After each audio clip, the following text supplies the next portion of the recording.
চলে এসেছি। কালকের দিনটা একটুখানি ভোটের রেজাল্ট সব কিছু নিয়ে সবাই বোধহয় কিছুটা ব্যস্ত ছিলে, সবাই টিভির সামনেই নিজেদের চোখ রাখা ছিল আমি জানি, সেই জন্য আর কালকে কাউকে বিরক্ত করিনি।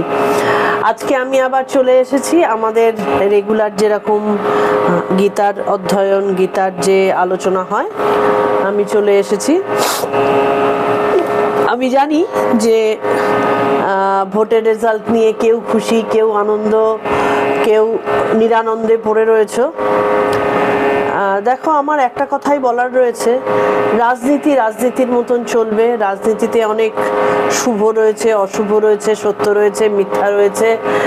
এগুলো আমাদের ওয়েলকাম পলি, এগুলো আমাদের জীবনে অনেক ক্ষেত্রেই অনেক রকমভাবে এফেক্ট ফেলে ঠিকই, কিন্তু একটা জিনিস আমাদের ভুলে যাওয়াটা উচিত না, এই রাজনীতির জালে জড়িয়ে গিয়ে আমরা যেন কোনো সময় আমাদের যে বেসিক যে আমাদের বৈশিষ্ট্য, সেই বৈশিষ্ট্য থেকে আমরা যেন বেরিয়ে না আসি।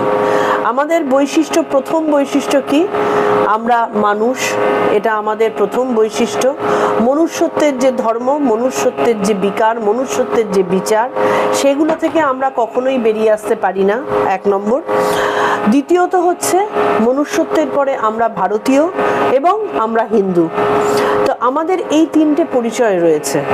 আমার একটাই কথা বলার, যে এই তিনটেই কিন্তু আমাদের কাছে ভয়ঙ্করভাবে আমাদের আইডেন্টিটিকে মার্ক করে। আমরা যেমন মানুষ প্রথম বিচার্য বিষয়, এটা আমার আইডেন্টিটি, ঠিক তেমনি তার পরবর্তী আইডেন্টিটি সারা পৃথিবীর মধ্যে আমি ভারতীয়, এটা আমার দ্বিতীয় আইডেন্টিটি। এবার ভারতের মধ্যে যখন আমি আসছি, আমি হিন্দু, এটা আমার তৃতীয় আইডেন্টিটি। এই হিন্দু মানে সনাতন হিন্দু ধর্ম, যে ধর্ম হাজার হাজার বছর, 10,000 বছর ধরে যে জিনিসের চর্চা হয়েছে, সেই জিনিস যেন কোনোভাবে ধীরে ধীরে লুপ্তের পথে চলে না যায়, ধীরে ধীরে শেষ হয়ে যাওয়ার পথে চলে না যায়। কারণ সনাতন ধর্ম কখনো শেষ হয় না। হয়তো আমাদের অজ্ঞতার অভাবে, আমাদের চর্চার অভাবে, আমাদের মানে ইগনোরেন্সের কারণে আমাদের এইটার প্রতি ভালোবাসা চলে যেতে পারে, এটার প্রতি আমাদের নির্ভরশীলতা চলে যেতে পারে, এটার প্রতি আমাদের বিশ্বাস চলে যেতে পারে, কিন্তু বেসিক্যালি সনাতন ধর্মটা কখনো শেষ হয় না। কারণ এটাই হচ্ছে শাশ্বত, যা চিরকালীন, যা আজও আছে, গতকালও ছিল, ভবিষ্যতেও থাকবে। এটার কোনো শেষ হয় না, এটার কোনো ক্ষয় হয় না। আমরা আমাদের অজ্ঞতার কারণে বা আমরা আমাদের কিছুটা ইগনোরেন্সের কারণে, আমাদের লেখাপড়া চর্চা চলে যাওয়ার কারণে আমরা এই জিনিসটাকে অবহেলার খাতিরে নিয়ে চলে যাই, কিন্তু বা বিশ্বাসের কিছুটা খামতি ঘটে। কিন্তু আসল ব্যাপারটা হচ্ছে, আমরা আমাদের অস্তিত্বকে ভুলে যেতে পারি না, বা আমাদেরই দায়িত্ব বা কর্তব্য এটাকে নিয়ে এগিয়ে চলা। কারণ যত আমরা এর থেকে দূরে সরবো, সনাতন ধর্ম থেকে দূরে সরবো, আমাদের বেসিক নেচার থেকে দূরে সরবো, আমাদের বাস্তব অন্তর থেকে আমরা যত দূরে সরবো, তত কিন্তু আমরা বুদ্ধিহীন হব, অবক্ষয়ের পথে যাব, এবং ধীরে ধীরে একটা না একটা সময় আসবে যখন আমরা আমাদের নিজস্বতার জায়গাটা আর খুঁজে পাবো না, আমরা বিলুপ্ত হয়ে যাব। তো সেই জিনিসটা তো কখনো হতে পারে না। হিউম্যান রেস পৃথিবীতে যখন থাকবে, সেইটা আমাদের একটা সুস্থ চিন্তা ভাবনার মধ্যে দিয়ে যাতে চলতে পারে, সেই জন্য আমাদের প্রথম এবং প্রধান কর্তব্য হচ্ছে আমাদের শাস্ত্র অধ্যয়ন করা। তার কারণ হচ্ছে, ঠিক যেমনভাবে আমরা লেখাপড়া শিখছি আমাদের পেটের ভাত রোজগারের জন্য, আমাদের শরীরটাকে এক্সিস্টেন্সের মধ্যে রাখার জন্য, আমাদের শরীর চলে যাবে যদি আমরা না খাই। আমাদের খাওয়া দাওয়া ঠিক যেমন শরীর স্বাস্থ্য রক্ষা করার জন্য ইম্পর্টেন্ট, ঠিক তেমনি আমাদের অস্তিত্ব রক্ষা রক্ষার জন্য, মানবিক অস্তিত্ব রক্ষার জন্য আমাদের শাস্ত্র নামক যে খাবার সেইটার অধ্যয়নটা প্রয়োজন। আমরা শুধু শরীরের কথা চিন্তা করে আমরা শুধু খাবার খাই, বেসিক্যালি আমাদের মনের কথা, বুদ্ধির কথা চিন্তা কিন্তু আমরা করি না।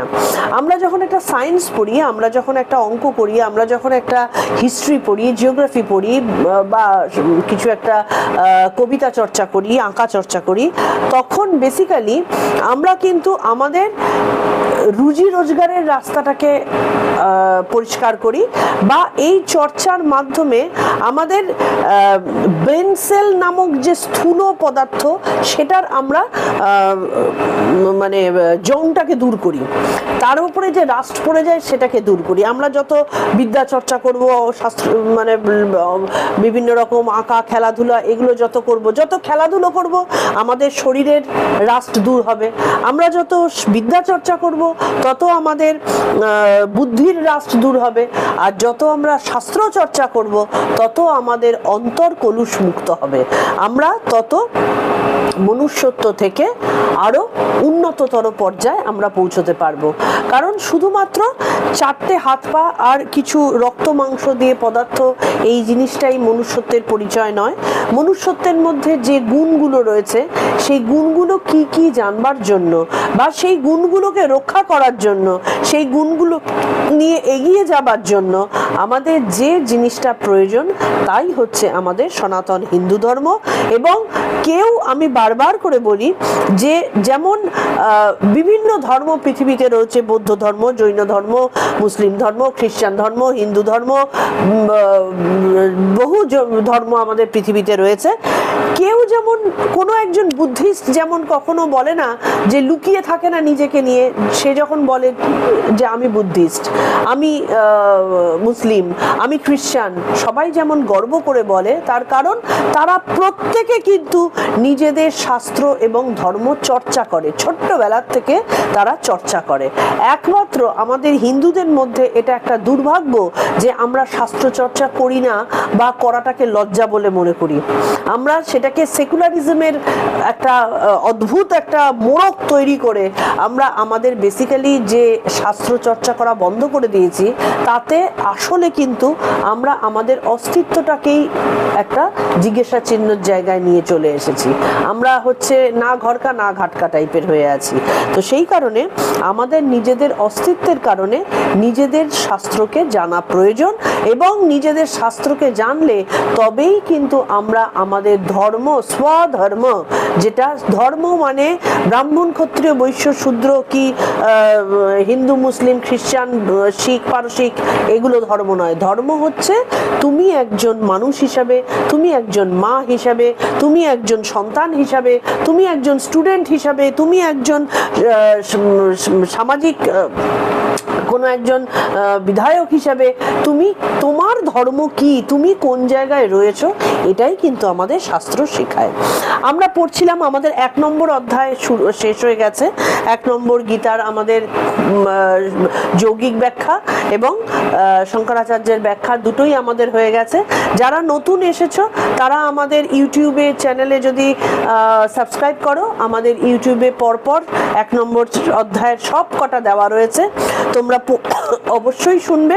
আর যদি ইউটিউবে না হয় আমাদের হোয়াটসঅ্যাপে, আমাদের ফেসবুকে দেওয়া রয়েছে, তবে ফেসবুক থেকে খুঁজে বার করাটা অসুবিধা, ইউটিউবে খুঁজে বার করাটা সহজ, সেখান থেকে তোমরা দেখে নেবে। সাবস্ক্রাইব করলে পরপর আমাদের নোটিফিকেশনগুলো যাবে। আমরা আজকে আগের দিন আরম্ভ করেছিলাম দ্বিতীয় অধ্যায়। দ্বিতীয় অধ্যায় মানে সাংখ্যযোগ। এবার সাংখ্যযোগ কথাটা আমরা জাস্ট আগের দিন শুরুই করেছিলাম, আমরা খুব বেশি ওটাতে এগোইনি। এবার সাংখ্য কথাটার মানেটা কি সেটা কিছুটা আমরা ইলাবোরেট করেছিলাম, সেখানটাতে আমরা কি শিখব সেটা আমরা বলেছিলাম, কিন্তু আসল ভেতরে গভীরে এখন থেকে আমরা ধীরে ধীরে ঢোকা শুরু করব। আচ্ছা,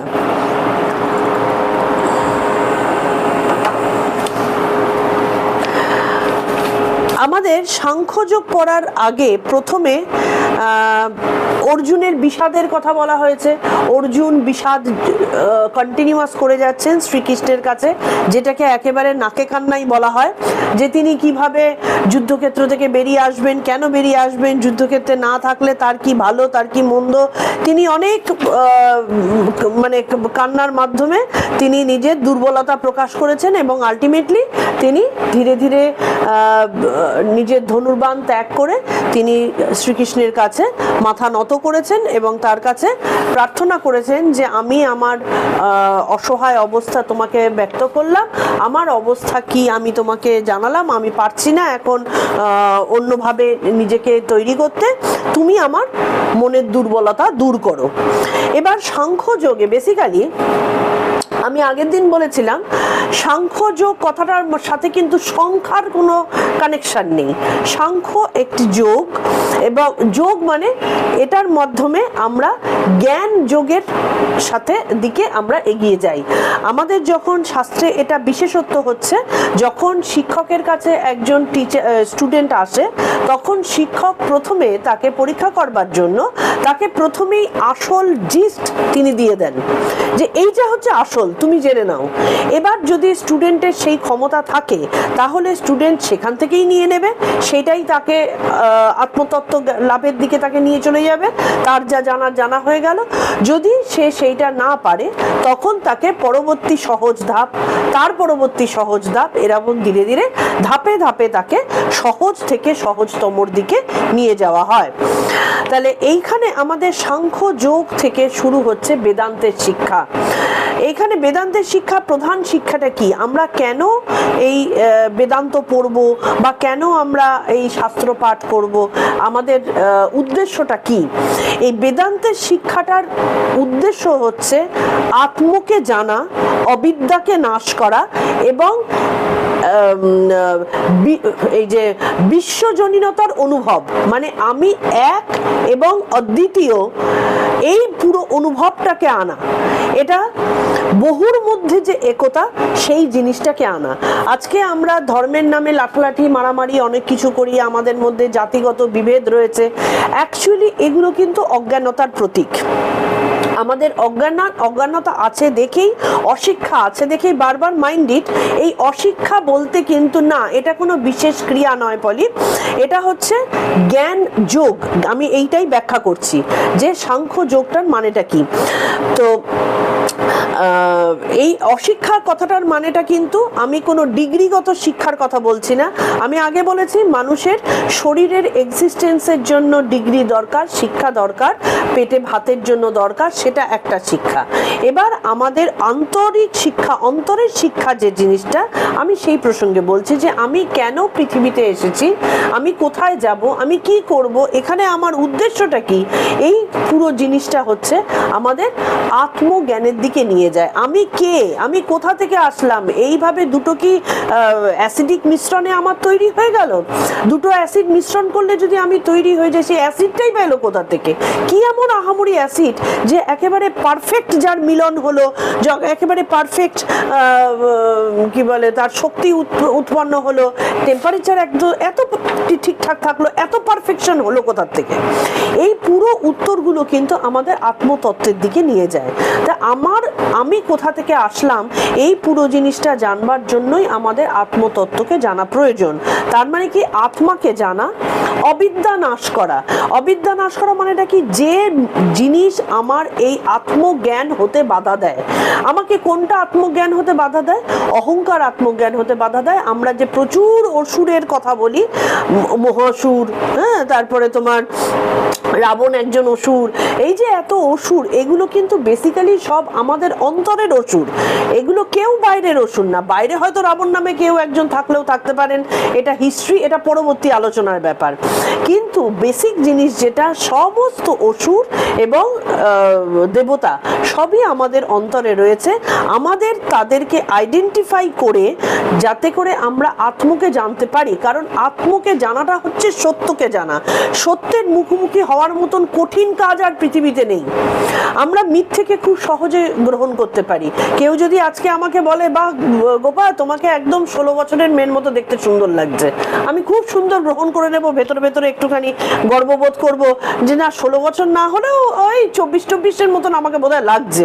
কিন্তু আমাকে যদি কেউ সত্যিকারের বলে, গোপা তোমার যা বয়স, তোমাকে তার থেকে কিন্তু এখন অনেক বেশি মোটা লাগে, অনেক বেশি বুড়ো হয়ে গেছো তুমি, তখন সেটাকে কিন্তু ঝট করে আমার মেনে হয়তো নেব, কিন্তু সেটা লোকটাকে ভালো লাগবে না, লোকটা এত কড়াভাবে না বললেই ভালো হতো।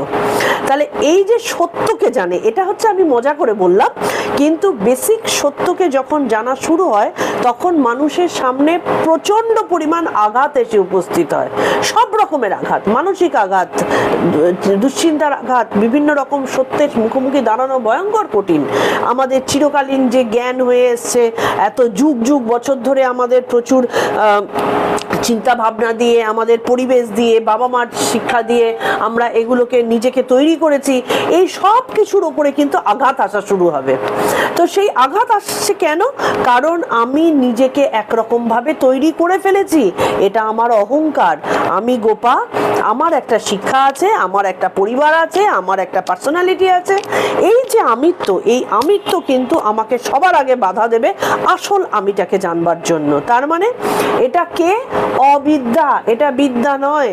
যে বিদ্যা আমাকে আত্মজ্ঞান দিতে বাধা দিচ্ছে, আসল শিক্ষা নিতে বাধা দিচ্ছে, সেটা সবসময় অবিদ্যা। আর কি? মোহ। এই মোহ হচ্ছে আমাদের ভয়ঙ্কর রকমের বাধা প্রদানকারী। কারণ যে মুহূর্তে আমি সত্যের মুখোমুখি হতে যাব, আমার এই যে অবিদ্যা সুলভ যে জ্ঞানগুলো, সেই জ্ঞানগুলো আমাকে সবার আগে বলবে যে এদিকে যেও না, এ তোমাকে ভুল শিক্ষা দিচ্ছে, ওদিকে শুনো না। কারণ আমি যদি যে মুহূর্তে আমার মোহের নাশের কথা বলবো, আমি সবার আগে বলবো যে আমার চারধারে এই যে আমার বাবা মা, আত্মীয় স্বজন, বন্ধু বান্ধব, ছেলে মেয়ে সবাই রয়েছে, এরা কেউ তোমার না। তাহলে এটা যেই মুহূর্তে শুনবো, আমাদের ভেতর থেকে বলবে যে কি বোকার মতন কথাবার্তা বলছে, আমার এর সাথে বিয়ে হয়েছে, আমার পেট থেকে সন্তান জন্মেছে, আমার বাবা মা এখানটাতে, এ আমার না, এত বড় কথা বলা, এর কথা খবরদার শোনো না। এই মোহ আমাকে টেনে ধরে রাখবে। আমাকে এত ভালোবাসে, আমার হাজবেন্ড আমাকে এত ভালোবাসে, আমার স্ত্রী আমাকে এত ভালোবাসে, আমার বাবা আমাকে এত ভালোবাসে, ছেলে মেয়ে ছাড়া আমি চোখে অন্ধকার দেখি। তাহলে এই মোহ আমাকে আটকে রেখে দেবে আসলটাকে জানবার জন্য। তাহলে এই বেদান্তের শিক্ষাটা কি? এই আত্মাকে জানা, অবিদ্যা এবং মোহকে নাশ করা। আসলটা হচ্ছে আমার মোহের জন্য আমি রজ্জুতে সর্পভ্রম হচ্ছে, আমি সাপকে দেখতে পাচ্ছি, একটা দড়িকে দেখতে পাচ্ছি সাপ বলে, ঠিক তেমনি আমার চারধারে যে আত্মীয় স্বজন, বন্ধু বান্ধব রয়েছে, এইটা হচ্ছে আমার নিজের কেউ নয়। এই জ্ঞানটা লাভ করতে গেলে আমার মোহ আমাকে সবার আগে আটকাবে। তাহলে এই মোহ নাশ না করলে আমি আত্মজ্ঞানের দিকে যেতে পারবো না। আরেকটা কি? বহুর মধ্যে একের ঐক্য, বহুর মধ্যে এক। আমাদের এই যে এত হাজার হাজার মানুষের প্রকৃতি, হাজার হাজার ধর্ম, হাজার হাজার ওঠা পড়া, উচ্চ নিচ, গরিব বড়লোক, এত যে বিভেদ, এই বিভেদটা যে বেসিক্যালি একটা তৈরি করা জিনিস, এই বিভেদটা যে তার কর্মফলের কারণে বিভিন্ন রকম ভাবে প্রকাশিত হয়েছে। একই আত্মা, তিনি যে বিভিন্ন রকম ভাবে প্রকাশিত হয়েছেন। যেমন একই রঙের সূর্যের আলো যখন প্রিজমের মধ্যে দিয়ে ফেলা হয়, তখন সেটা 7টা ভাগে ভাগ হয়ে যায়। এটা আমরা ছোটবেলায় পড়েছিলাম, সবাই জানো তোমরা। প্রিজমের ভেতর দিয়ে যেই একই সাদা সূর্যের আলো ঢুকলো, সেটা 7টা কালারে বিভক্ত হয়ে গেল। তার মানে কি 7টা কালার আলাদা? আলাদা নয়, সেই প্রিজমের ভেতর দিয়ে গেল। প্রিজমটা কি? সেই মায়া। আমাদের প্রিজমটাই হচ্ছে মায়া। যখন এই মায়া এবং কর্মের মধ্যে দিয়ে আমরা যখন নিজেকে ভেতরে ঢোকাচ্ছি, তখন আমাদের কর্মের কারণে, মায়ার কারণে আমরা বিভিন্ন ভাগে বিভক্ত হয়ে যাচ্ছি।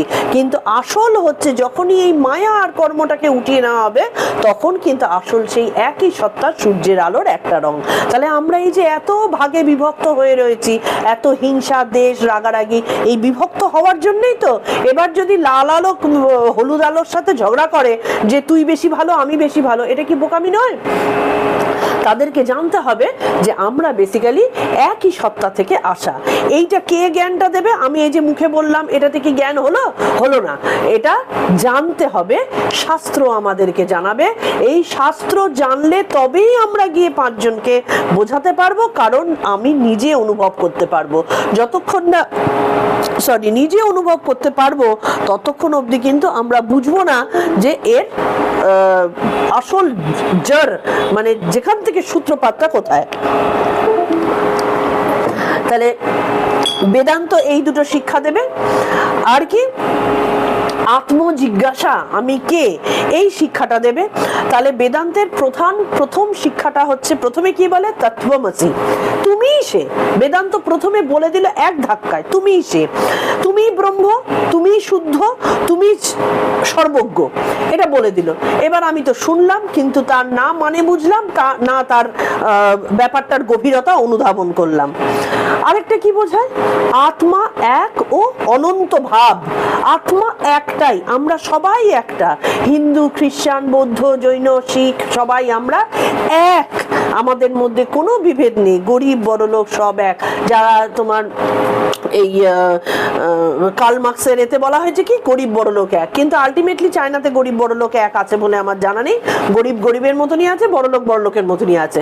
সুতরাং মুখে অনেক কিছু বলা যায়, কিন্তু আসল যে সব এক, এই গরিবও এক বড়লোকও এক, এই জিনিসটা কিন্তু বোঝেন যারা এইগুলো নিয়ে চর্চা করেন। আজকে একজন সাধুর কাছে, একজন সন্ন্যাসীর কাছে, তার কাছে কিন্তু সত্যিকারের গরিব বড়লোকের কোনো প্রয়োজন মানে বিভেদ নেই।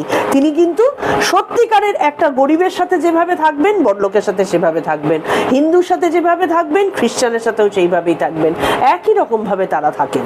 তাহলে আরেকটা কি? জীবনে প্রতি মুহূর্তে সৎ অসৎ বিচার করতে, এইটা করতে বেদান্ত শিক্ষা দেয়।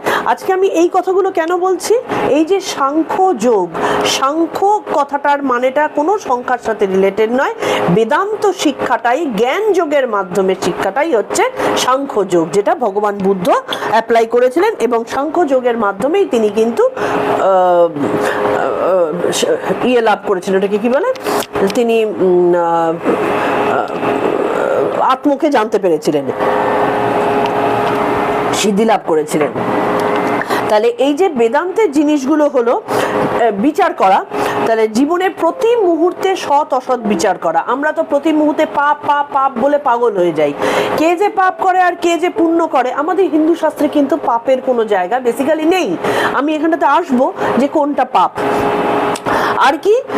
দিন রাত্রি নির্বাণ লাভ করা। হ্যাঁ, দিন রাত্রি শ্রবণ মনন নিদিধ্যাসন।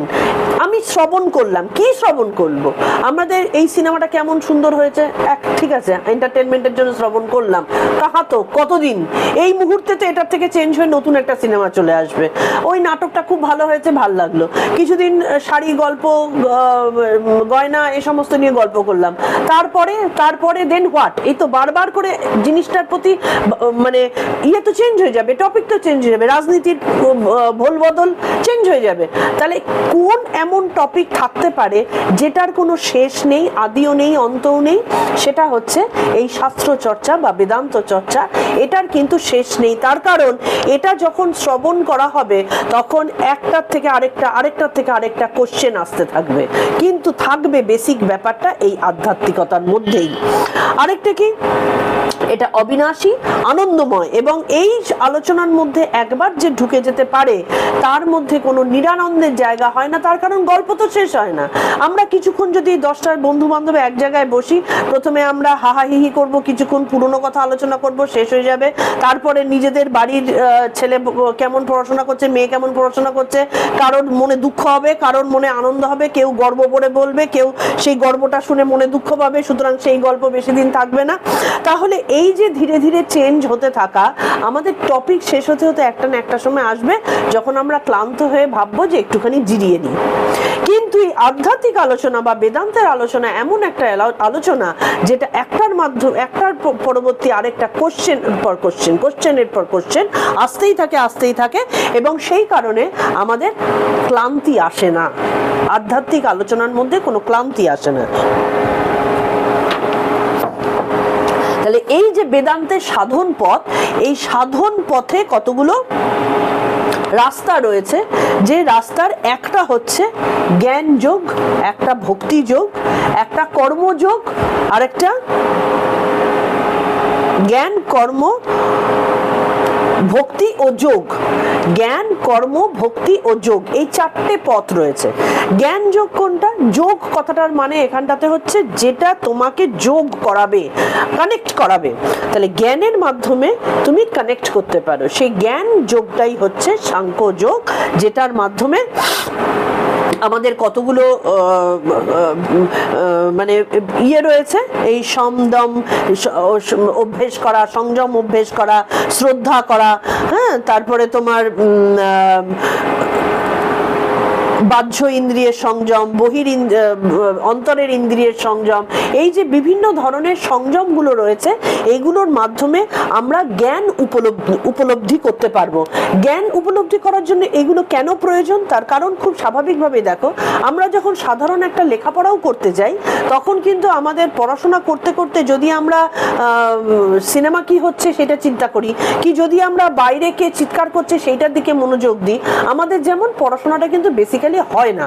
আমরা খুব সাধারণ সামান্য একটু ভেতরে নিতে পারি, বাকিটুকু আমাদের ভেতরে ঢোকে না। সেই কারণে সেটার প্রতি যে ইনডেপথ নলেজ, সেটার থেকে আমরা মানে বিরত থাকি, আমরা পেরে উঠি না। তো তাহলে সাধারণ পড়াশোনা করবার জন্যই, পেটের ভাত রোজগারের পড়াশোনা করবার জন্য যদি আমাদের এত ত্যাগ স্বীকার করতে হয়, পরীক্ষা দিতে যাওয়ার আগে, হায়ার সেকেন্ডারি পরীক্ষার আগে আমরা কত ত্যাগ স্বীকার করেছি ছোটবেলায়, আমাদের সবারই মনে আছে। তাহলে যেটা পৃথিবী কেন সারা ব্রহ্মাণ্ডের শ্রেষ্ঠ জ্ঞান, সেই শ্রেষ্ঠ জ্ঞান লাভ করতে গেলে কি দৌনৌকায় পা দিয়ে চললে চলে? কিছু ত্যাগ না করলে তো কিছু পাওয়া যায় না। তো সেই কারণে, সেই ত্যাগের কারণে আমাদের জ্ঞান লাভ হয়। ত্যাগের ইয়েতে মানে আমরা জ্ঞান লাভ করতে গেলে সেই ত্যাগটুকু আমাদের করতে হবে, তবেই আমরা জানতে পারবো, মনের একাগ্রতা সাধন হবে এবং জানতে পারবো এই বেদান্ত সাধনের প্রথম ধাপ যেটা জ্ঞান যোগ, সেই সাংখ্য যোগের মাধ্যমে যেটা আমরা জানতে পাচ্ছি সেইটা কি, সেই কোন জ্ঞান আমরা লাভ করব সেইটা আমরা ধীরে ধীরে জানতে পারবো। তো তাহলে জ্ঞান মার্গ এবং কর্মমার্গ, কর্মমার্গের মাধ্যমে আমরা পরে আসব। আরেকটা আছে ভক্তি মার্গ, আরেকটা যোগ মার্গ। যোগ মার্গটা হচ্ছে রাজযোগের বিষয়, সেটার ভেতরে আমাদের আভ্যন্তরীণ যে বিভিন্ন রকম শ্বাসের ওপরে ডিপেন্ড করে আমাদের কিভাবে যোগ মার্গের দিকে এগোতে হয়, সেগুলো আরেকটা মার্গ। কিন্তু এই মুহূর্তে আমরা দ্বিতীয় অধ্যায় সাংখ্য যোগের মধ্যে আসব, যেটা আত্মজ্ঞান আমাদের দেবে। এবং আত্মজ্ঞান দেওয়ার পরে এখানটাতে কিন্তু শ্রীকৃষ্ণের কথাই বেশি রয়েছে, অর্জুনের কথা খুব সামান্য রয়েছে। এবং ধীরে ধীরে অর্জুনের এই আত্মজ্ঞান লাভের পরেই কিন্তু তার বিলাপ প্রায় বন্ধ হয়ে গেছে। তাহলে আমরা শুরু করছি আজকে প্রণাম মন্ত্র দিয়ে দ্বিতীয় অধ্যায়। যে আমাদের দ্বিতীয় অধ্যায়ে রয়েছে মানব জাতির মনের দুর্বলতা এবং মোহ কিভাবে দূর করা যায়। আমরা কত ভুল পথে চলেছি, এই যে কথাগুলো বলা হচ্ছে, বা এই যে এগুলো তো আমি আমার কথা বলছি না, এগুলো হচ্ছে আমাদের মুনি ঋষিরা যা বুঝেছেন, বিভিন্নভাবে লিপিবদ্ধ করেছেন, তারা এটা নিয়ে সাধনা করেছেন। ভগবান উবাচ বলে আমরা এই জিনিসটাকে ব্যক্ত করছি, মানে ঈশ্বরের কথা আমরা বলছি, ঈশ্বরের কথা আমরা চর্চা করছি। সেই চর্চাটুকু করলে, সত্যিকারের অন্তর থেকে চর্চা করলে, তখন আমরা বুঝতে পারবো যে আমাদের মধ্যে ভুল ভ্রান্তিগুলো কোথায় আছে। কারণ তখন আমাদের ভেতর থেকে আত্মজ্ঞান লাভের জন্য যে আত্ম অহংকার দূর করার প্রসেস, সেই প্রসেসটা আমরা শিখে যাব। আর এটাই হচ্ছে সাংখ্য যোগ। প্রণাম মন্ত্র দিয়ে শুরু করছি। वसुदेवसुतं देवं कंसचाणूरमर्दनं देवकी परमानन्दं कृष्णं वन्दे जगद्गुरुं कृष्णं वन्दे जगद्गुरुं। ॐ श्री परमात्मने नमः। श्री श्रीमद्भगवद्गीता अथ द्वितीयोऽध्यायः। संजय उवाच तथा कृपयाविष्टम् अश्रुपूर्णाकुलेक्षणम् विषीदन्तमिदं वाक्यम् उवाच मधुसूदनः। श्रीभगवानुवाच कूतस्त्वाकश्मलमिदं विषामे समुपस्थितम् अनार्यजुष्टमत्सर्ग्यम् अकीर्तिकरमर्जुन।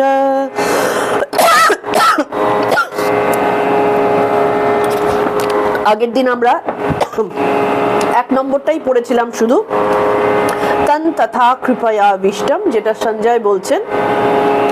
তন তথা কৃপয়াবিষ্টম অশ্রুপূর্ণাকুলেক্ষণম বিষীদন্তমিদং বাক্যম উবাচ মধুসূদন। মানেটাও বলেছিলাম যে সঞ্জয় ন্যারেট করছেন যুধিষ্ঠিরকে যে এই রূপে অশ্রুপূর্ণ চোখে অর্জুনকে দেখে মধুসূদন, তিনি মধুসূদন কেন বলেছিলাম সেটাও ব্যাখ্যা করেছি। এর মধুসূদন নামটার মানেটা রয়েছে, এটা প্লিজ আগের দিনেরটা শুনে নিও, কারণ আগের দিনেরটা বারবার ব্যাখ্যা করতে গেলে নতুনটা আর বলা হবে না। তাহলে এই মধুসূদন মানে শ্রীকৃষ্ণ, তিনি কৃপা বিশিষ্ট হয়ে তিনি এই কথা বলছেন। কি বলছেন এবার পরেরটাতে আমরা এসেছি অলরেডি। কূতস্ত্বাকশ্মলমিদম কূতস্ত্বাকশ্মলমিদম विषामे समुपस्थितम् अनार्यजुष्टमत्सर्ग्यम् अकीर्तिकरम अर्जुन। এটার বাংলা মানেটা কি আগে এর থেকে বলে দিই, সংস্কৃতের মানেগুলো বলে দিই। তং তথা শ্রী ভগবান বলছেন, অর্জুন হে কৌন্তেয়, বিষামে এই বিষম সংকটকালে, বিষম সংকটকালটা কেন? কারণ অলরেডি আমরা যুদ্ধক্ষেত্রে ঢুকে পড়েছি, অলরেডি দুটো দলের মাঝখানে আমরা দাঁড়িয়ে রয়েছি, অলরেডি আমাদের দুর্যোধন মানে কৌরব পক্ষ এবং পাণ্ডব পক্ষের মধ্যে যত কথোপকথন হবার, যত শান্তির চেষ্টা করার আমাদের হয়ে গেছে। তারপরে একেবারে শুরু হওয়ার আগের মুহূর্তে যেখানটাতে দু দলের যুদ্ধ করার মতন সমস্ত লোকজনকে দেখে এবার তীর ছোড়াছুড়িটা আরম্ভ হবে, অলমোস্ট শুরু হয়ে গেছে। এই সময়, এই বিষম সময়,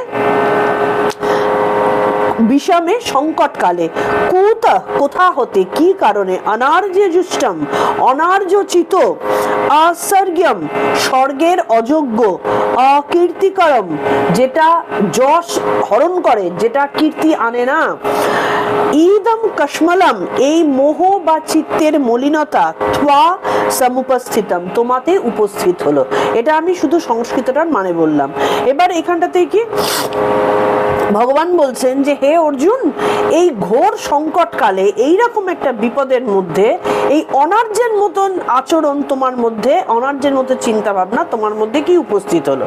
আমরা তো ঈশ্বরকে খুব কাছের লোক বলে জানি, অর্জুনও জানতেন শ্রীকৃষ্ণ তার পরম সখা, পরম বন্ধু, তাকে একদম নিজের করে তিনি ঘ্যান ঘ্যান করে গেছেন। এবং তার এক্সপেকটেশনটা ছিল, তিনি যেগুলো বলেছেন সবার যদি মনে থাকে, তিনি কি বলছেন, আমার এই যারা আমার থেকে বয়সে বড়, যাদের কোলে পিঠে আমি মানুষ হয়েছি, আমার নিজের লোক, নিজের ভাই, এদেরকে হত্যা করে, এদের উপরে তীর চালিয়ে, এদেরকে ব্যথা দিয়ে, যেখানটাতে আমি তাদের থেকে বয়সে ছোট, অতি ছোট, আমার কোনো দরকারই নেই এই ধরনের রাজ্য ভোগ করার। কারণ এই ধরনের রাজ্য ভোগ করতে গেলে যদি ওদেরকে মারতে হয়, আমি খুব সত্যি কথা, আজকে যদি আমার একটা বাড়ি আমার দখল করার জন্য আমার বাবাকে খুন করতে হয়, মাকে খুন করতে হয়, জিনিসটা কি খুব শুভকর? জিনিসটা কি খুব কাজের জিনিস হবে? কথাটা তো খুব সত্যি কথাই। আমার এই ধরনের বাড়ির দরকার নেই, তার থেকে বাবা আমি ভিক্ষে করে খাবো, আমি গাছতলায় বসে থাকবো, আমার দরকার নেই। অর্জুন এই কথাটাই বলেছেন। তো আমি কি এক্সপেক্ট করছি যে ভগবান, তিনি মাধব, তিনি এত জ্ঞানী, তিনি আমার এই পুরো ব্যাপারটাকে সাপোর্ট করবেন যে হ্যাঁ সত্যি কথাই, তোমার তো এটা উচিত না। কারণ আমি তো যুক্তিপূর্ণ কথা বলছি এবং আমি তো মানে পাপ হয় এরকম জিনিস থেকে বিরত থাকছি। বড়দেরকে হত্যা করা পাপ, খুন করা পাপ, তাহলে আমি তার থেকে বিরত থাকার কথা বলছি, তাহলে আমি ভালো কথা বলছি। তো তার কাছ থেকে আমার ভালো কথা শোনাটাই কাম্য। সে আমাকে বলবে যে বাছা সত্যি কথাই, তুমি ঠিক কথাই বলছো। কিন্তু সেটা না করে শ্রীকৃষ্ণ কি বললেন? শ্রীকৃষ্ণ রীতিমতো তীব্র ভর্ৎসনা করলেন। তিনি কিন্তু বললেন না আহা অর্জুন তোমার কথা শুনে আমি খুব খুশি হলাম। তিনি রীতিমতো কটু কথা বললেন। আজকে নেহাত আজকালকার যুগের মতো তখনকার দিনে গালিগালাজ করার সিস্টেম ছিল না, তাহলে হয়তো গালিগালাজ করতে পারতেন। কিন্তু তিনি যে কথাটা বললেন সেটা কিন্তু একজন বীরের পক্ষে, একজন ক্ষত্রিয়ের পক্ষে গালির থেকে কোনো অংশে কম নয়। তিনি কি বললেন? তুমি নিজে একজন আর্য হয়ে অনার্য সুলভ আচরণ কিভাবে তুমি করতে পারো। এখানটাতে আর্য এবং অনার্যকে ব্যাখ্যা করাটা ভীষণ প্রয়োজন। এখানটাতে আর্য মানে কিন্তু নয়, কি বলে তোমার, মানে ওই যেমন আমরা আর্যাবর্তের লোকেদেরকে আর্য বলতাম, সেই আর্য আর অসুরদেরকে অনার্য, তা কিন্তু নয়। এখানটাতে আর্য ও অনার্য হচ্ছে দু রকমের চরিত্র। আর্য চরিত্র কাকে বলা হয়? যারা শিক্ষিত, সৎ, বুদ্ধিমান, বিচারশীল, তাদেরকে বলা হয় আর্য। যারা সৎ বুদ্ধি সম্পন্ন, যারা সুস্থ চিন্তা ভাবনা করতে থাকেন এবং বিকার মুক্ত, তাকে বলা হয় আর্য। আর যারা গুরুস্থানীয়, যাদের মধ্যে সৎ বুদ্ধি আছে, যারা সুস্থ পথে বিচরণ করেন, তাদেরকে বলা হয় আর্য। আর অনার্য কাদেরকে বলা হয়? যারা অসভ্য, বর্বর, মূর্খ, বুদ্ধিহীন এবং নির্বোধ, যারা অসৎ পথ অবলম্বন করে, যারা তাদের নিজেদের ধর্ম জানে না, জ্ঞান নেই, তাদেরকে অজ্ঞান যারা, তাদেরকে বলা হয় অনার্য। এবং এই অনার্য মূর্খ, তাদের মতো তোমাকে মানায় না। কারণ তুমি, তার কারণটা কি? তার কারণটা হচ্ছে তুমি একজন ক্ষত্রিয়, তোমার জীবনের উদ্দেশ্য কি সেইটা তোমাকে জানতে হবে। আমাদের জীবনের উদ্দেশ্যটা সবার আগে মনে রাখতে হবে। অর্জুন হচ্ছি আমরা, আর ভগবান হচ্ছেন ভগবান। অর্জুন আমাদের প্রতিভু হয়ে এই কোশ্চেনগুলো করছেন, এবং অর্জুনের কথা সবসময় আমাদের নিজেদের কথার মতো মনে করতে হবে। রাদার আমরা অর্জুনের থেকে আরো অনেক অধঃপথে যাওয়া মানুষ, তার কারণ অর্জুনের মধ্যে যে মনুষ্যত্ব ছিল আমাদের মধ্যে সেটা নেই। অর্জুনের মধ্যে যে জ্ঞান ছিল আমাদের মধ্যে কিন্তু সেটা নেই। অর্জুনের মধ্যে যে ডিভোশন ছিল সেটা কিন্তু আমাদের মধ্যে নেই। আমরা সবার আগে বলি যে এই সমস্ত ফালতু কথাবার্তা, ও ভগবানের কথা, ভগবান কিচ্ছু না, ঈশ্বরের কথা আবার কি, আমার এখনো বয়স হয়নি এই সমস্ত কথা শোনার, আমার বয়স হোক আগে, এখন কি ঈশ্বরের কথা শুনে আমি কি বলে কাঁথা মুড়ি দিয়ে শুয়ে থাকবো? তাহলে এই ধরনের, আর তার মধ্যে তো সেকুলারিজম আছেই, একটা ভয়ঙ্কর শব্দ। কিন্তু কথাটা সেটা নয়, কথাটা হচ্ছে আর্য আর অনার্যের ডিফারেন্সিয়েশনটা জানতে হবে। আর্য কথাটার মানে হচ্ছে সৎ, বুদ্ধিশীল, বিচারশীল, জ্ঞানী, গুরুস্থানীয় এবং বিকারহীন যারা, তাদেরকে আর্য, এবং যারা শুভ বুদ্ধি সম্পন্ন তাদের আর্য, এবং তার বিপরীতটাকে অনার্য বলা হয়। তাহলে আমরা সাধারণ মানুষ থেকে, মানুষের কতগুলো গুণ আছে, মনুষ্যতর প্রাণীর কিছু গুণ আছে, এবং মানুষের থেকে ওপর দেবতা বা ভগবানের কিছু গুণ রয়েছে। এবার আমরা উদ্দেশ্যটা কি? আমরা আত্মকে জেনে কি জানবো? আত্মকে জেনে আমার ভেতরে যে পরম সত্তা, পরম ঈশ্বর, পরম ব্রহ্ম অবস্থিত, আমি তাকে জানবো। সেইটা জানতে গেলে আগে আমার ভগবানকে জানতে হবে। তো ভগবানকে জানার জন্য আমাদের এতগুলো চর্চার প্রয়োজন। তাহলে ভগবান কাকে বলে? 6টা গুণ সম্পন্ন যিনি হন, ষড়গুণ, ষড়ৈশ্বর্য বলা হয়। 6টা ঐশ্বর্য যার মধ্যে থাকে তাকে বলা হয় ভগবান। যেমন খুব ধনী যারা তাকে ধনবান, খুব জ্ঞানী যারা তাকে গুণ যাদের আছে গুণবান, হ্যাঁ, যাদের শৌর্য আছে শৌর্যবান। এইরকম 6টা গুণ একসাথে যার মধ্যে থাকবে তাকে বলা হয় ভগবান। এবং আরেকটা জিনিস ঠাকুর শ্রী রামকৃষ্ণ বলতেন যে আমাদের মানুষের মধ্যেই কিন্তু ভগবানের গুণ প্রত্যেকটা মানুষের মধ্যে একটা না একটা করে আছেই। যার আর কিছু কিছু মানুষ আছেন যাদের মধ্যে ভগবানের অনেকগুলো গুণের সমাহার একসাথে রয়েছে।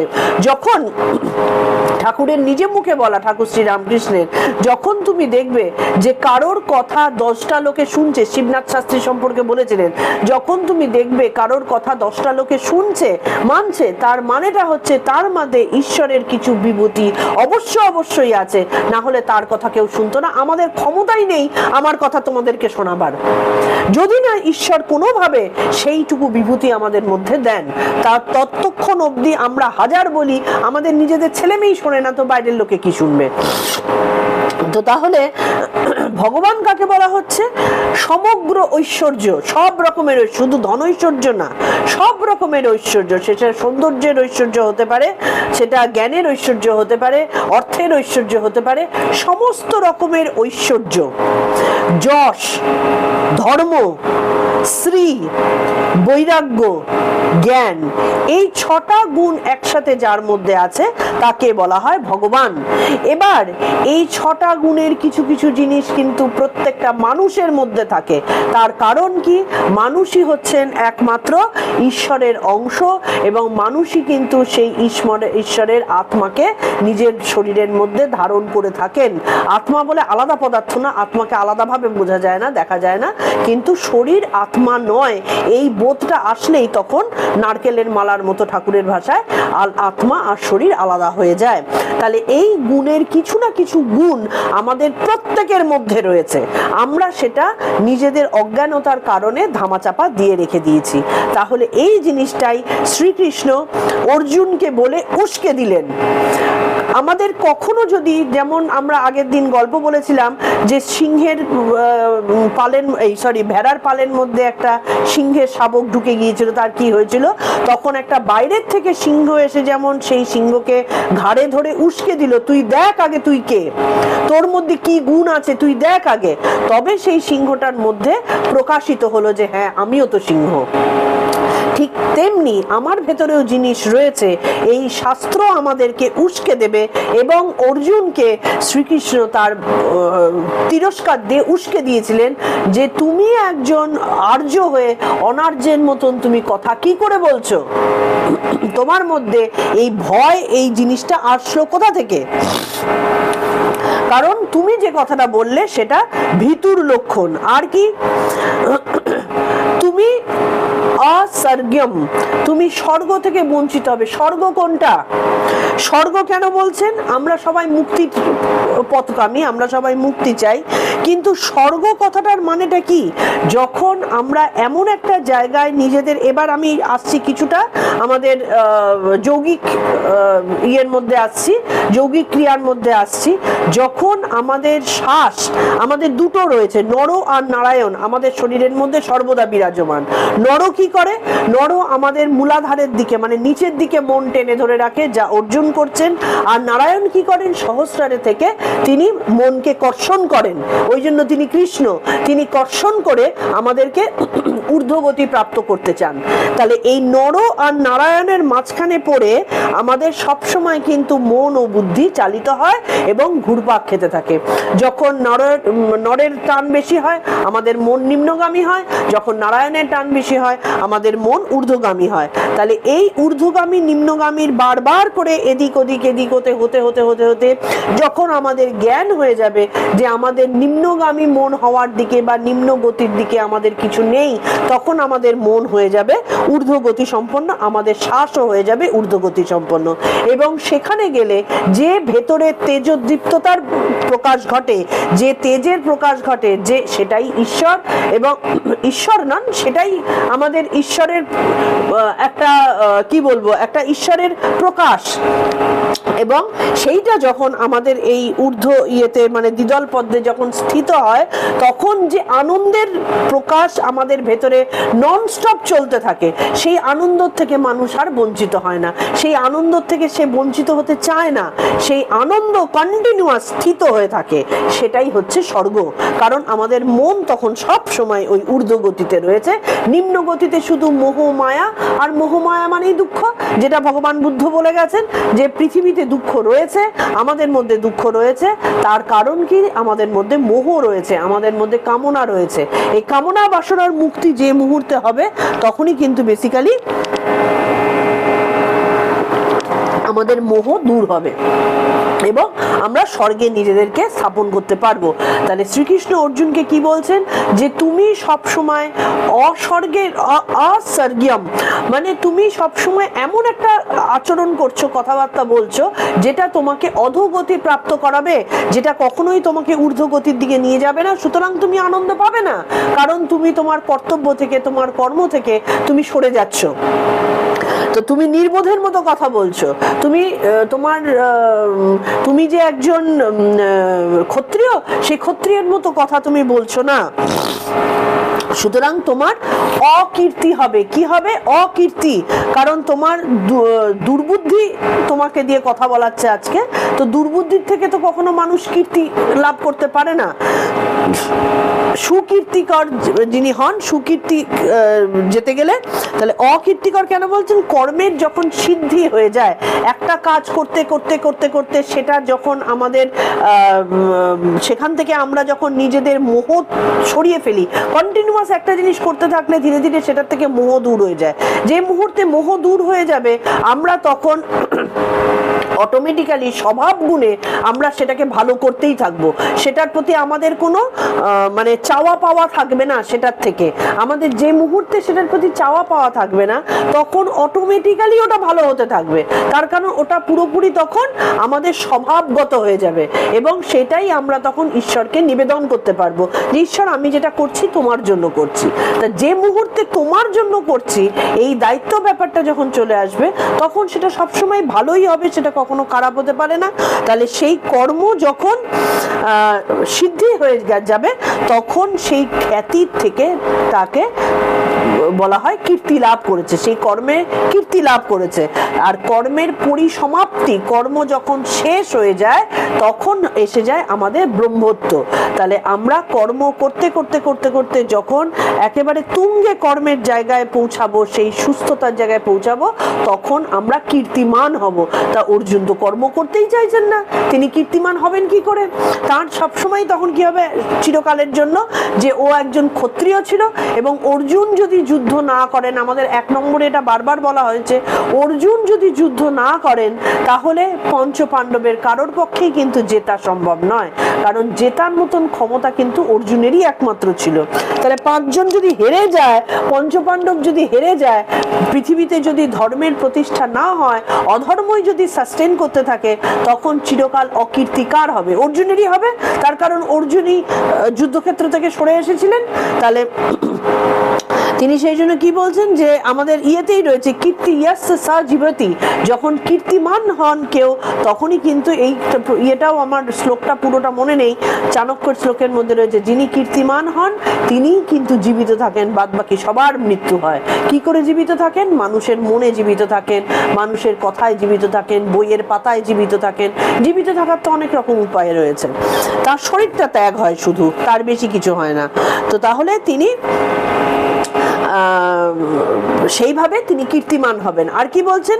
কাশমালাম মিদম, না এখানে এসেছে কি? হ্যাঁ, কুতস্থা কাশমালাম মিদম। কাশমালাম মানেটা কি? যে যখন মানুষ মায়ার টানে যখন নিচের দিকে মন চলে যায়, তখন ওপরের দিকে আর মন যেতে চায় না। তখন কি হয়? সেই যে এইটাকে আমরা তো আকাশ তত্ত্বের দিকে নিয়ে গেছি, আমরা এই যে যৌগিক ব্যাখ্যায় এই ওপরের পোর্শনটাকে বলে আকাশ তত্ত্ব। আমরা প্রথমের 1 নম্বরে এগুলো সব ব্যাখ্যা করেছিলাম। কারণ যদি অসুবিধা হয় একবার 1 নম্বরগুলো একটু শুনে নিও। তাহলে এই আকাশ তত্ত্বে যে আমাদের ব্রহ্মজ্যোতি যে দর্শন হওয়া শুরু হয়েছিল, যখন মন এই দিকে স্থাপিত হয়, তখন ব্রহ্মজ্যোতি দর্শন হওয়া শুরু হয়। সেই জ্যোতি দর্শন না হয়ে তখন একটা হিজিবিজি একটা কালো ইয়ে দেখা যায় আর কি, যেটার বেসিক্যালি আমরা এখন চোখ বন্ধ করে এখনই তোমরা দেখতে পাবে ভেতরটা কালো কালো বিজ কি সব যেন হয়ে আছে। এইটাকে বলে কাশমালাম, মানে মনের যে কচুরিপানা টাইপের আর কি। তাহলে আমাদের শ্বাস তখন এখানে স্থিত নয়, আমাদের শ্বাস তখন নিম্নগতি প্রাপ্ত হয়েছে। তাহলে এই কাশমাল তোমার মধ্যে কি করে এলো?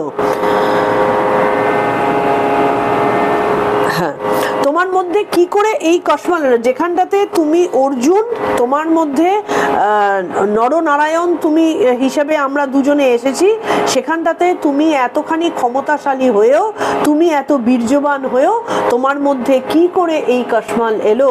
মানে তোমার মধ্যে এই কচুরিপানার মতন একখানা মন ঢেকে রাখা এই ধরনের জিনিস তোমার মধ্যে এলো কি করে?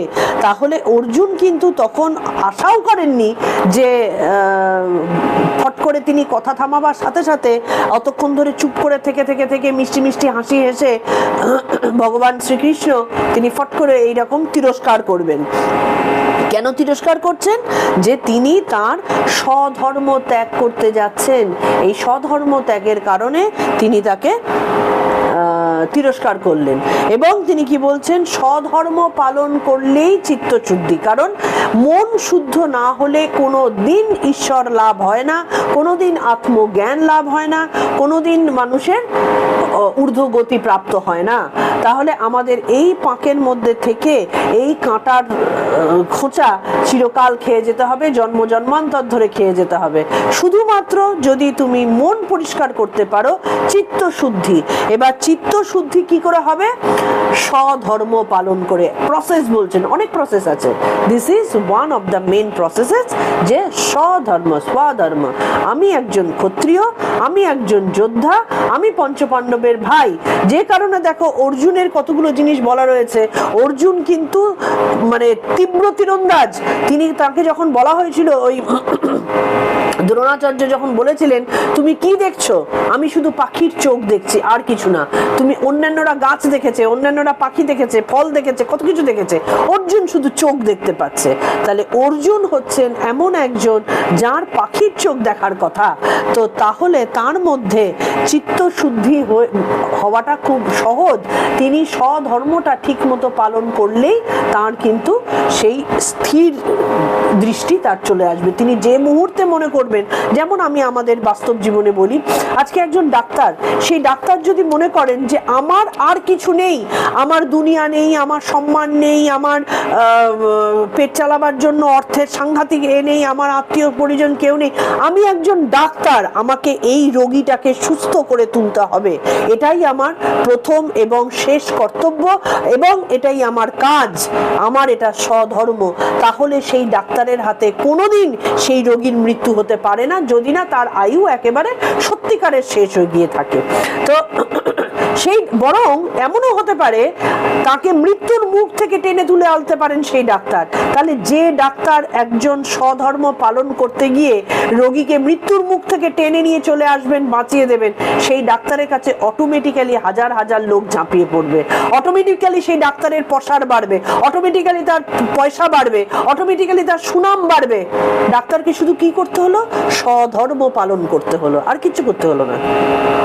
সেটা না করে ডাক্তারটা কি করছে? আমাকে আগে এই রোগীর লোকের কাছ থেকে কত পয়সার ওষুধ দিতে হবে, কি করে টাকাটা বার করতে হবে, তার এটা বড় লোক না গরিব লোক, যদি গরিব লোক হয় তাহলে অত বেশি পাত্তা না দিলেও চলবে, বড় লোক হলে তার কাছ থেকে খিচে নিতে হবে টাকা, যদি অপারেশন নাও করানোর নাও হয় তাহলে অপারেশন জোর করে করাতে হবে, না হলে 14টা টেস্ট করাতে হবে। এই যে ভাবে তিনি কি চিন্তা করলেন? নিজের স্বধর্মটা বাদ দিয়ে তিনি চিন্তা করলেন অর্থ রোজগারে, তিনি চিন্তা করলেন সুনামের। আলটিমেটলি অর্থও রোজগার হয় না, সুনামও রোজগার হয় না। কারণ প্রথম 2 বার 3 বার 10 বার লোকে ঠকে, তারপরে কিন্তু লোকে আর ঠকে না। তার কাছে তার যে দুর্বলতা সেটা লোকের কাছে কিন্তু প্রকাশ পেয়েই যায়। তাহলে যে মুহূর্তে স্বধর্ম পালন হবে, চিত্তশুদ্ধি হবে। কেন চিত্তশুদ্ধি হবে? তার কারণ তখন সে বুঝতে পেরে যাবে যে আমি এই স্বধর্ম পালন করার জন্য আজকে আমার হাতে একটা লোক, মৃত্যুমুখী লোক, সে বেঁচে ফিরল।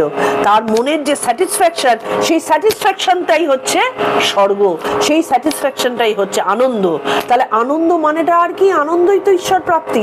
ঈশ্বর প্রাপ্তি কথাটার অর্থই তো আনন্দ। তাহলে এই ছোট ছোট আনন্দ দিয়েই যখন সেটা বড় লেভেলে আমাদের ভেতরে খেলা করতে শুরু করবে, তখনই তো সেটাকে ঈশ্বর প্রাপ্তি বলবো। তখন তার ব্যাখ্যাটা অন্যরকম ভাবে হয়ে যাবে। তাহলে চিত্ত শুদ্ধি হলে মুক্তি বা প্রকৃত জ্ঞান। তাহলে আমাদের চিত্ত শুদ্ধি হয়নি দেখে আমাদের কিন্তু প্রকৃত জ্ঞান লাভ হচ্ছে না, বা অর্জুনেরও সেম জিনিসটা হয়েছিল, তার চিত্ত তখনও শুদ্ধ নয়, সেই কারণে তিনি বিষাদগ্রস্ত হয়ে বারবার করে তিনি ঈশ্বরের কাছে কাঁদুনি গাইছেন। কিন্তু ঈশ্বর সবার আগে সপাটে একটা থাপ্পড় লাগালেন, তুমি অনার্য সুলভ কাজ করছো, তুমি অস্বর্গ প্রাপ্ত হবে, তুমি কি বলে তোমার এইরকম কাশমাল, তোমার মনের মধ্যে এইরকম কচুরি পানার মতন অবস্থা হলো কোথা থেকে। তিনি একটাও কিন্তু ভালো কথা বলেননি। তার মানে অন্যায় যদি কোনোভাবে হয়ে থাকে তাহলে সেইটাকে আমাদের শিক্ষা, ভগবান শ্রীকৃষ্ণ কিন্তু শিক্ষা দিচ্ছেন যে অন্যায় যদি কখনো হয়ে থাকে, স্বধর্ম থেকে তুমি যদি কখনো বিচ্যুত হয়ে থাকো, তাহলে কখনোই কিন্তু তুমি ঈশ্বরের কাছেও ভালোবাসা পাবে না। যখন প্রত্যেকটা মানুষ বলে না যে আমি সারা জীবন এত ভালো কাজ করেছি, তা সত্ত্বেও কেন আমার এরকম দুর্ভোগ হলো, আমি সারা জীবন কারোর ক্ষতি করিনি, তা সত্ত্বেও কেন আমাকে ভগবান এরকম শাস্তি দিলেন। আগে নিজেকে চিন্তা করতে হবে, বিচার করতে হবে যে কোথায় আমি স্বধর্ম পালন থেকে বিরত থেকেছি। যে মুহূর্তে বিচার করা শুরু হবে, কারণ এটাই হচ্ছে সাংখ্য যোগের যোগ, যে আমাকে নিজেকে বিচার করতে হবে। আমার বিচার, অন্য লোকে বিচার করে দেবে সেটা অন্যভাবে, সেটা অন্য আরেকটা দিক আছে, কিন্তু প্রথমে নিজেকে বিচার করতে হবে অহং শূন্য হয়ে। কারণ যে মুহূর্তে নিজেকে বিচার করতে যাব, আমাদের কাছে কিন্তু সত্য খুব ভয়ঙ্করভাবে উপস্থিত হবে, এবং ইনভেরিয়েবলি আমরা যুক্তি দিয়ে সেটাকে কাটিয়ে যাব।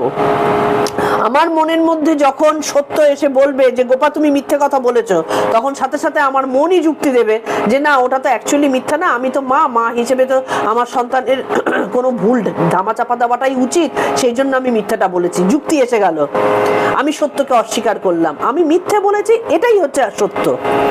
এটাকে যতক্ষণ না স্বীকার করতে পারবো আমার মধ্যে চিত্তশুদ্ধি ঘটবে না।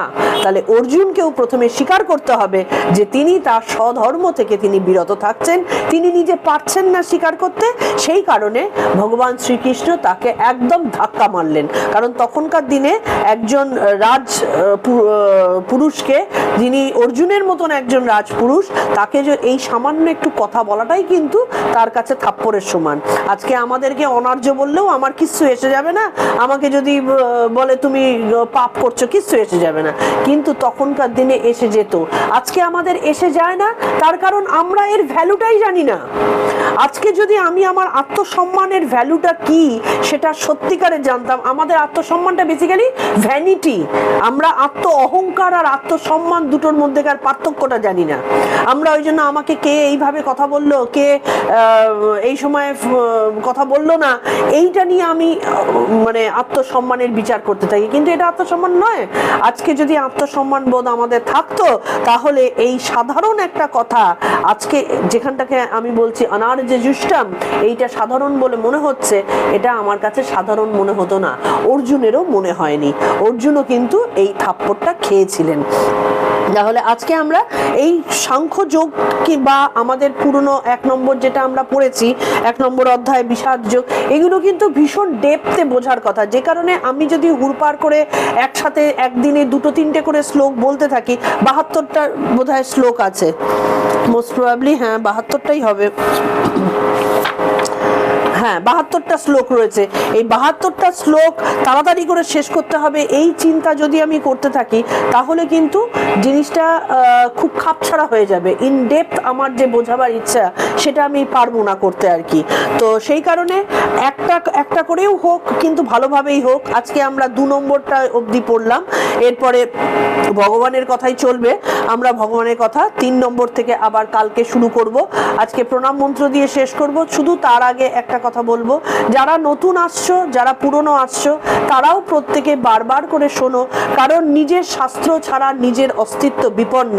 শাস্ত্র পড়ায় লজ্জা নেই, শাস্ত্র পড়ায় জ্ঞান আছে, শাস্ত্র পড়ায় ভয় নেই, শাস্ত্র পড়ায় নিজেকে শুদ্ধ করা আছে, শাস্ত্র পড়ায় নিজের অজ্ঞানতা দূর করা আছে। এবং সব থেকে বড় কথা, তুমি যদি শাস্ত্রে নিজে পারদর্শী হও, সামান্যতম, শাস্ত্রে পারদর্শী হওয়া আমাদের কম্য নয়, যদি সামান্যতম পারদর্শী হও, তাহলে যে বুক বুকের বল বাড়বে, দেখবে আশেপাশের 10টা মানুষ তোমাদের থেকে ছিটকে চলে যাবে তোমাদের সাথে কথা বলতে গেলে। সুতরাং শাস্ত্র জ্ঞান লাভ করে 5 জনের সাথে কথা বলতে গেলে তখন দেখবে যে নিজের ভেতরে কতখানি জোর রয়েছে, নিজের কতখানি শক্তি রয়েছে। আজকে হিন্দু জাতি আমরা অবক্ষয় হতে হতে হতে হতে আজকে সবার থেকে পিছিয়ে পড়া একটা জাতি হয়ে গেছে, যেখান থেকে সব থেকে আগে এগিয়ে যাওয়ার কথা আমাদের।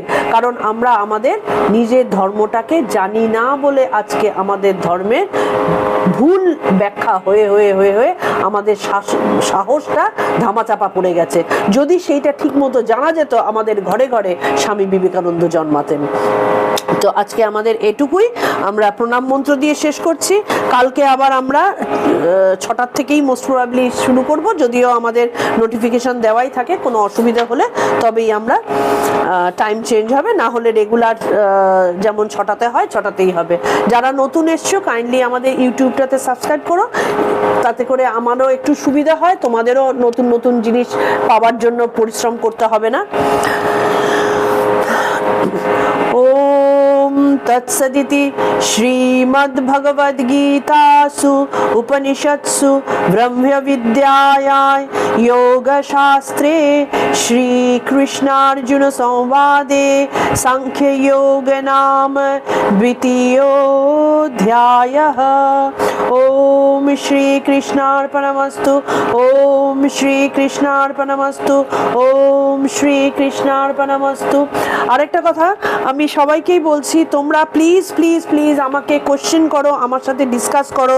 তার কারণ হচ্ছে আমি এটা তোমাদের সাথে যত ডিসকাস করব, কোশ্চেনের উত্তর আমি বলতে পারবো বা না বলতে পারলে আলোচনা করব, তত আমারও উন্নতি হবে, তোমাদেরও উন্নতি হবে। কিছু জানাতে হবে, ভালো উল্টো পাল্টা কোনো বকবক না করে আমার এখানে ফোন নাম্বার, হোয়াটসঅ্যাপ নাম্বার থাকবে, সেখানে তোমরা নিজেরা আমার সাথে পার্সোনালি কথা বলতে পারো, অথবা তোমরা এখানে গ্রুপের মধ্যেও কোশ্চেন করতে পারো। আমরা নিশ্চয়ই পরের দিন এইগুলো নিয়ে আবার আলোচনা করব। ভালো থেকো।